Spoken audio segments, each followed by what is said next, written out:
부동산 엑스파일 굿모닝 신소장의 신소장입니다. 여러분 안녕하세요.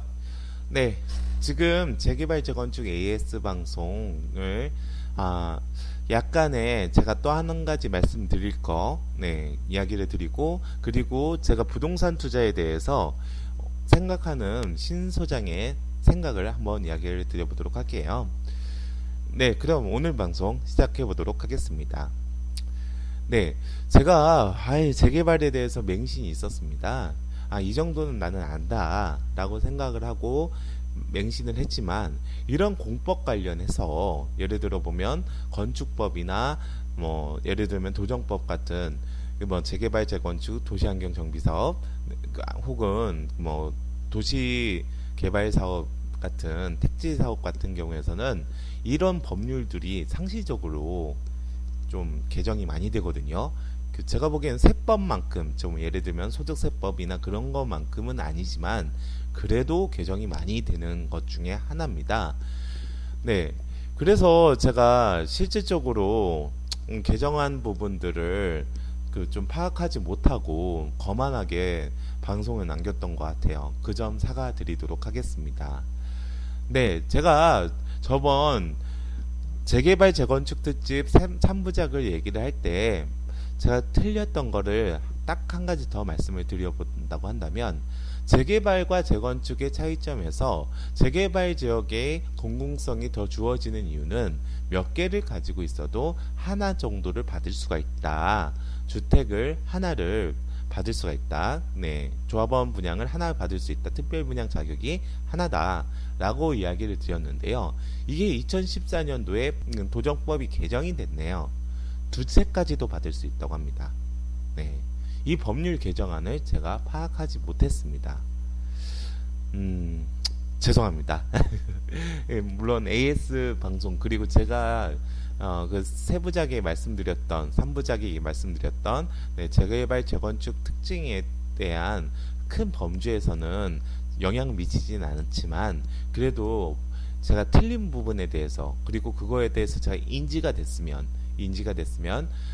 바로 수정을 하고 사과 방송을 드려야 된다는 게 제 지론입니다. 우리 부동산 엑스파일의 지론이기도 하고요. 네, 그리고 두 번째는 이제 제가 부동산 투자를 하는 분들에게 신소장이 부동산 투자는 어떻게 하는지에 대해서 제가 했던 건 아닙니다. 그리고 여러 가지 방식 부분, 그런 것들도 제가 그렇게 좋다고는 볼 수 없겠어요. 물론 저도 부동산 투자라는 것도 해봤고, 그리고 어린 나이에 비교적 많은 돈을 가져가는 적도 많습니다. 하지만 시대의 변화에서 상당히 조금 벗어나게 됐었죠. 이런 말씀은 드리긴 좀 애매할 수 있는데요. 지금 부동산 방송 팟캐스트에서 크게 인기를 끌고 있는 모 방송에서 제가 아는 분이 한 분 나와서 말씀을 하시더라고요. 근데 그분하고는 제가 간접적으로 일을 같이 한 적이 있습니다. 그리고 그때 어려웠던 시절, 힘들었던 시절에도 저도 있었죠. 네. 제가 누구라고 말씀을 못 드리겠습니다. 근데 그 이유, 그분의 방송에 보면 부동산 투자 생활에 대해서, 그리고 공부를 어떻게 했다라는 이야기를 하시더라고요. 참 그분이 반갑기도 하고 그랬는데, 그분이 그 이후에 어떤 포지션을 취했는지에 대해서 그 방송을 듣고 저도 참 느낀 바가 많았습니다. 네, 상당히 많았습니다. 나는 좀 좌절을 했었거든요. 2008년도, 2009년도에도 돈이라는 게 참 쉬운 게, 쉽게 번 돈은 쉽게 나가더라고요. 지금도 제가 투자했던 물건들을 너무 고점대 잡은 것들, 명목상으로 잡았던 것들도 있고, 그런 것들을 지금 팔고 엄청나게 많은 거를 계속 정리를 하고 지금 하나 정도 남았거든요. 근데 그때 그 시절을 같이 살아왔던, 그리고 심지어는 네, 간접적으로라도 일을 같이 했던 그 분은 그 어려웠던 시절을 공부를 하면서 그리고 강의를 하면서 현명하게 헤쳐나갔구나 라는 생각이 들더라고요. 자, 부동산 투자는 제가 볼 때는요,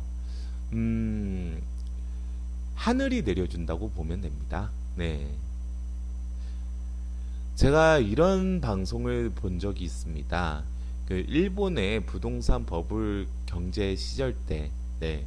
버블 경제 시절 때 그 도쿄도에서 중개업을 했던 한 분이 자신이 어마어마했던 시절, 그럼 몇천억 단위더라고요. 네, 어마어마했죠. 일본 경제 자체가 버블 경제라는 것 자체는 경제학 책에 네, 주요 특위 내역으로 나올 정도로 유명하잖아요.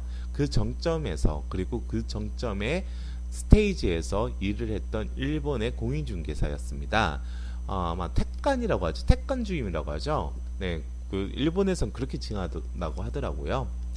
여하튼 네, 그분께서 많이 벌다가 그리고 버블 경제가 꺼짐의 동시에 네, 많이 힘들어졌죠. 그리고 지금은 일반 개인으로서는 절대 갚을 수 없는 어마어마한 빚을 졌습니다. 그래서 인터뷰가 마지막에 있었습니다. 그 인터뷰가 좀 마음에 남았는데요. 만약에 일본에 이런 부동산 대폭등 시절이 오면 어떻게 행동하겠냐 라고 물어봤습니다. 근데 그분께서는 이런 얘기를 하더라고요. 대폭등 시절이 오면 신칸센, 즉 신간선, 그러니까 고속철도처럼 그런 시절이 오면 그 고속철도에 자기는 몸을 던지겠다 라는 겁니다. 어딩이 좀 잘못됐나요? 그 고속철도에 타겠다는 얘기입니다. 네.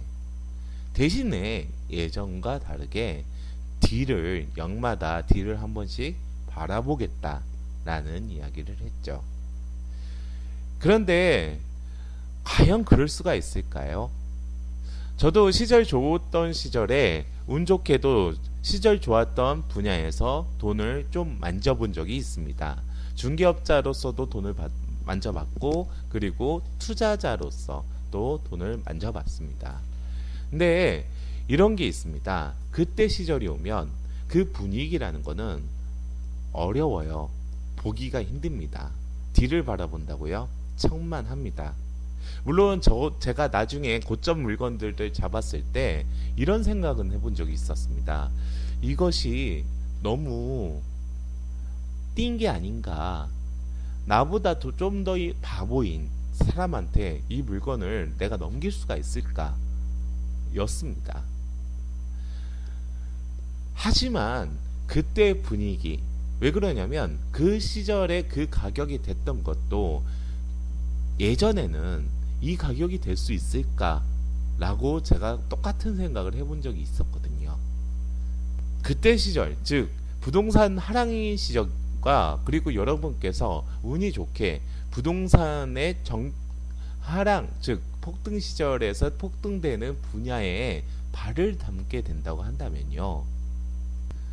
항상 생각을 해볼 게 있습니다. 남보다 먼저 투자하고 그리고 먼저 발을 빼야 됩니다. 그리고 그 발을 빼는 거는 우리가 도박을 하는 사람의 손을 자르는 것만큼 어려울 거라는 제가 학원을 드리도록 합니다. 그래서 제가 분양권 전매를 약간 무섭게 보는 거는 그겁니다. 우리가 부동산 투자는 환급성이 떨어지죠. 그리고 부동산 투자를 제가 예를 들면 한다. 제가 계약을 하고 제 명의로 계약을 했을 때 잔금을 통상적으로 한 달을 잡잖아요. 그러면은 2천만 원이 올라왔습니다. 올랐던 시절이었습니다. 물론 2천만 원이라는 돈이 총매가의 30% 정도 되는 거죠. 네. 그러니까 소형 빌라들을 제가 그렇게 많이 잡았거든요. 소위 말하면 누가 말하는 아, 경매 성지인 네. 소형 빌라를 그렇게 많이 잡았었거든요. 근데 제가 말씀드리고 싶은 거는 어, 그럼에도 불구하고 제가 투자를 하고 소유권 이전을 하고 그리고 조금 기다리다가 매도까지 할 때, 그리고 매도를 할 때도 통상적으로 잔금은 한 달을 줬었습니다. 그때 당시에. 그러면은 한 물건에 대한 투자 사이클은 3개월에서 4개월을 봅니다. 물론 지금 빌라가 지금은 아니지만 2000년도 초반에는 빌라도 그 3개월 정도로 받습니다. 네, 3개월 정도로 받고, 그리고 우리가 그때 빌라깡들이 상당히 많았던 시절 2000년도 초반 때 그 민사집행법이 많이 발전이 되면서 제정이 되면서 또 발전이 되면서 우리가 경매가 쉬워졌을 때 경매로 그 부동산 투자하는 사람들 상당히 많았잖아요. 빌라를 많이 투자를 했죠. 빌라깡에서 희생이 됐던 그 빌라들이 쏟아져 내려왔거든요. 네, 그것들을 이사주기로 샀던 사람들, 그 사람들은 신혼부부한테 그 빌라를 리모델링해서 매도를 했을 때도 약 3개월의 타임을 보았습니다. 네, 그런 식으로 그 좀 시작을 하는데 분양권 같은 경우는 약간 달라요. 분양권 같은 경우에선 하락이 됐던 시절이라고 하면 그 3개월이 3시간이 될 수도 있습니다. 주식 같은 거죠. 그리고 빌라든 부동산이든 봐야 되잖아요. 가서 봐서 이 물건이 맞는지 물건 분석도 하고 지역 분석도 하고 그래야 되잖아요. 그러면 시간이 필연적으로 늦어질 수밖에 없는데, 분양권은 우리가 그 야시장이라고 하죠. 전야제부터 시작을 해가지고 분위기가 어마어마하거든요. 그 주변에 살펴보면 사람들 바글바글 하죠. 그 분위기에 여러분이 그 정상적인 해로도가 파악이 될 수가 없어요. 하랑이 든 시절이에요. 그런데 문제는 분양권은 항상 모니터링하고 건든다는 겁니다. 그리고 분양권의 자체의 제한은 3년 후, 2년 반에서 3년 후에 만들어지는 아파트를 취득할 수 있는 권리잖아요. 그죠? 모니터링은 상시적으로 하고, 그리고 정부는 그날 밤, 내가 투자한 날 밤 시그널을 보낼 수 있습니다.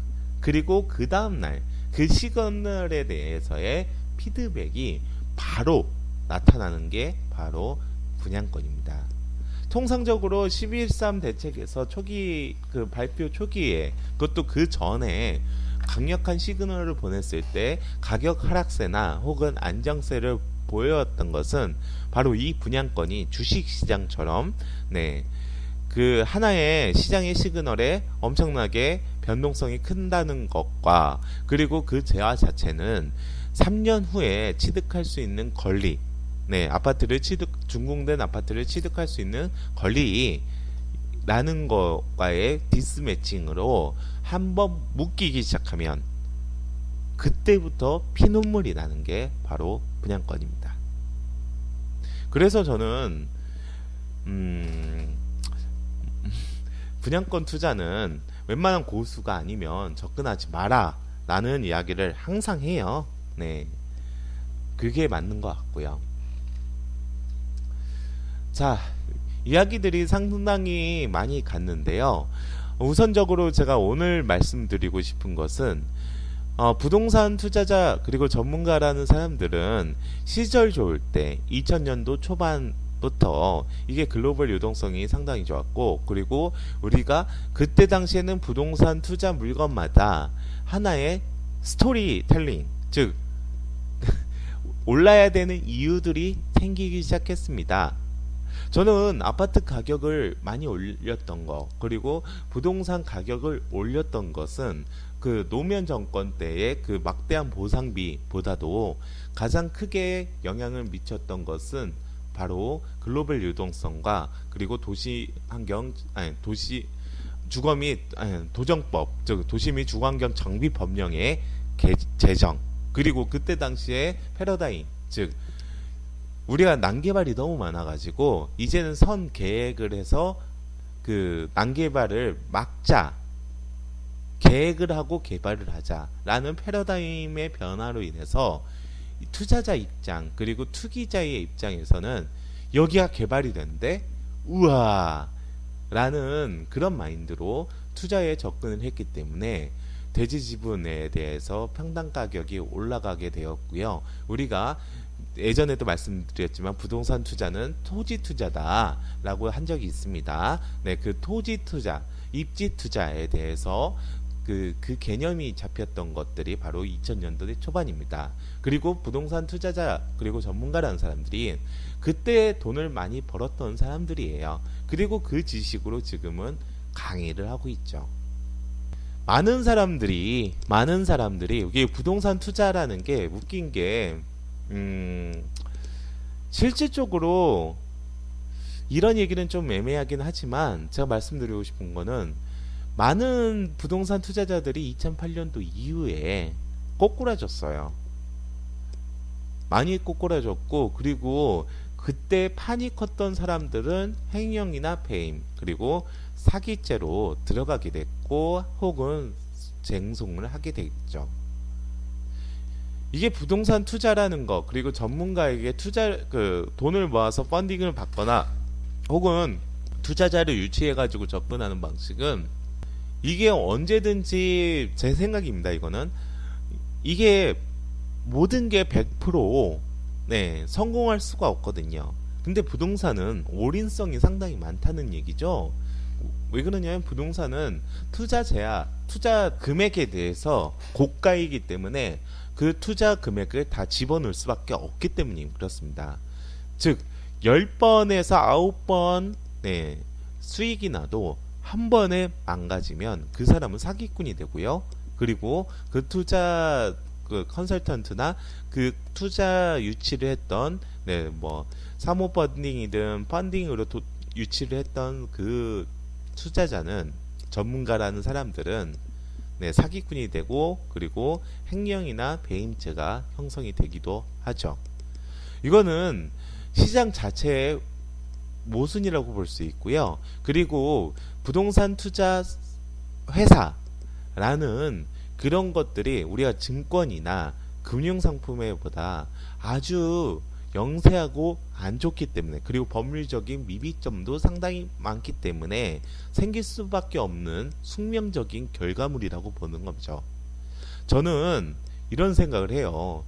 지금 부동산 투자에서 1세대, 2세대 경매로 1세대, 2세대로 이름을 날렸던 분들 그리고 그분의 그 레전드 되는 스토리 중에서도 야 이거는 진짜 어떻게 이런 생각을 발상을 하고 투자를 했을까라고 어마어마하게 그 비하인드 스토리들이 있거든요.